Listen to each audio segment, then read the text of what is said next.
مستمعي هيفي اف ام الاعزاء، اسعد الله اوقاتكم. معكم انا ندى ابراهيم، واقدم لكم نشره موجزه لاهم الاخبار.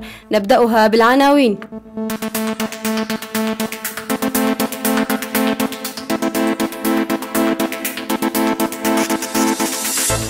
طفلتان كرديتان تنتحران بسبب تاخر لم شملهما بامهما. المجلس الوطني الكردي يدين ما قامت به وحدات حماية الشعب في سريكانية. الولايات المتحدة تدرس إرسال عدد صغير من قوات العمليات الخاصة إلى سوريا.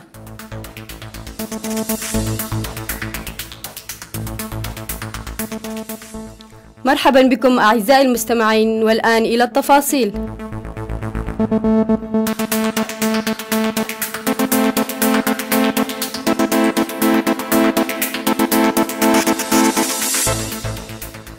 أقدمت طفلتان في 13 و15 من عمرهما على الانتحار في مدينة عفرين يوم الثلاثاء.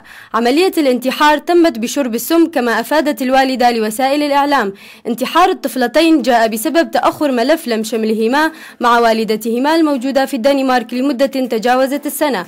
وبحسب ما أكدته والدة الطفلتين لموقع أورينت نت، فإنها راجعت الدائرة المسؤولة عن لم الشمل في الدنمارك وسألتهم عن سبب تأخر ملفها، فأخبروها بأن الأوراق غير مترجمة، وبعد أن قدمت لهم نسخة مترجمة كانت قد احتفظت بها لتؤكد بأنها سلمت الملف مترجما، أخبروها بأنها يجب أن تنتظر لمدة 6 أشهر إضافية.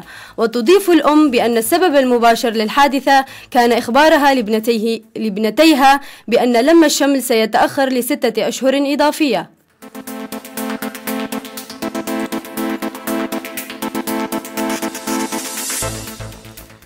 أدان المجلس المحلي في مدينة سريكانية التابع للمجلس الوطني الكردي في سوريا ما أسمته بهجوم مجموعة مسلحة من وحدات حماية الشعب على بعض محلات بائعي المشروبات الكحولية في المدينة، وكسرت وأتلفت محتوياتها وكسرت واجهات المحلات والبرادات. جاءت الإدانة في بيان أصدره المجلس يوم الثلاثاء، وأضاف البيان بأن هذه الحادثة هي انتهاك لقواعد حقوق الإنسان، وطالب المجلس السلطات المحلية بالتدخل لحماية ممتلكات الناس من التعديات والتجاوزات، وضرورة تعويض أصحاب هذه المحلات عما خسروه من مواد وأجهزة.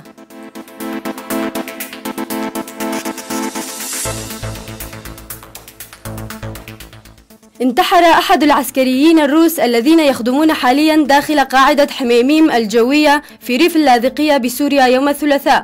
ونشرت وزارة الدفاع الروسية بيانا مفاده أن انتحار العسكري الذي يعمل بصفة خبير فني جاء أثناء الاستراحة بعد المناوبة، لافتة إلى أن التحقيقات بدأت لتوضيح الملابسات.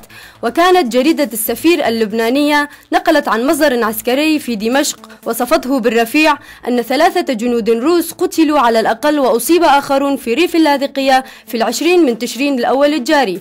وأكدت إحدى صديقات الجندي الروسي فاديم البالغ من العمر 19 عاما على موقعها في إحدى شبكات التواصل الاجتماعي بأنه قتل مع 9 جنود روس آخرين. وكان مصدر في وزارة الدفاع الروسية قد أكد أن أحد الجنود الروس قتل في سوريا نتيجة سوء استخدامه السلاح، نافيا أن يكون مقتله أثناء مشاركته في القتال.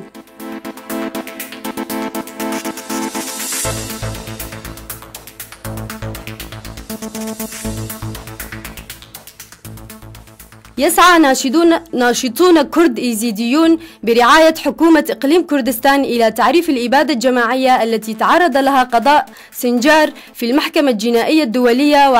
وعقد مجلس الأمن الدولي اجتماعا للاستماع لخطاب فتاة كردية إيزيدية.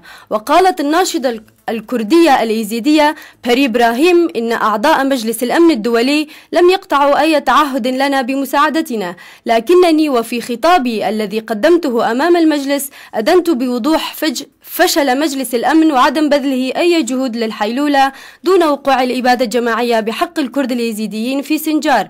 وتمت دعوة بري إبراهيم إلى مجلس الأمن من قبل إسبانيا، وقال وزير الخارجية والداخلية الإسبانيان أن إسبانيا هي أول دولة أحضرت ملف ضحايا داعش إلى المجلس الدولي. وقال وزير الخارجية الإسباني خوسيه غارسيا: كونوا على ثقة بأن إسبانيا ستفعل كل ما هو ضروري للضحايا، وإذا لم تقبل المحكمة الدولية قضية اليزيديين لكون العراق لا يشغل عضويتها، فإننا سنبذل كل ما بوسعنا ليحصل اليزيديون على حقهم القضائي.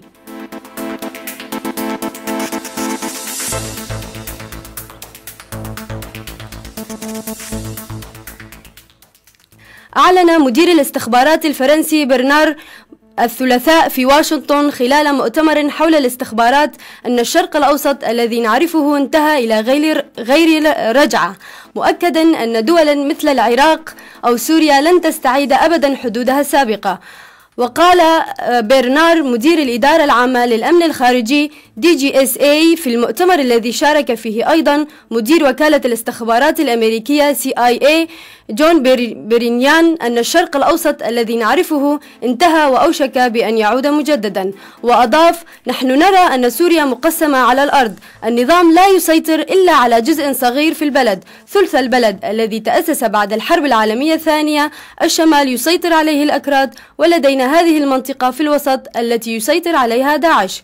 وأكد أن الأمر نفسه ينطبق على العراق، مضيفا: لا أعتقد أن هناك إمكانية للعودة إلى الوضع السابق.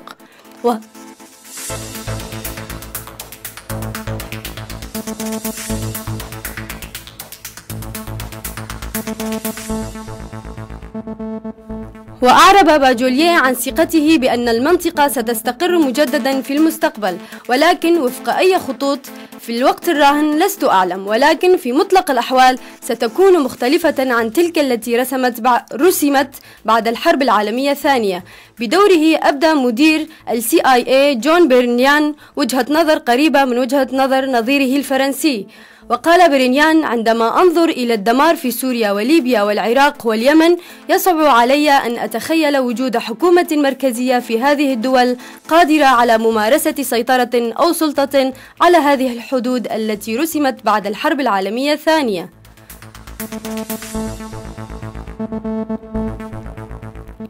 قال مسؤولون أمريكيون يوم الثلاثاء أن الولايات المتحدة تدرس إرسال عدد صغير من قوات العمليات الخاصة في سوريا لتعزيز قوة الدفع في المعركة ضد تنظيم الدولة الإسلامية. وتتعرض إدارة الرئيس باراك أوباما لضغوط لزيادة المسعى العسكري لأمريكا، خصوصا بعد فشل برنامج عسكري أمريكي لتدريب وتسليح آلاف من مقاتلي المعارضة السورية. وقال مسؤولان تحدثا إلى رويترز شريطة عدم الكشف عن هويتهما إن نشر أي قوات سيكون مصمما بدقة سعيا لتحقيق أهداف عسكرية محددة ومحدودة في كل من العراق وسوريا.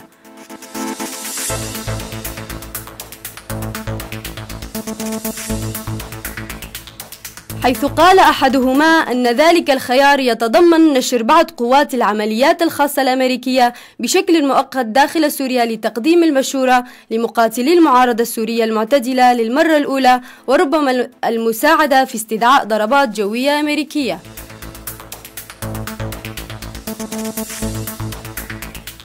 مستمعي هيفي FM الأعزاء، كانت هذه نشرة موجزة لأهم الأخبار. شكرا لاستماعكم وطابت أوقاتكم.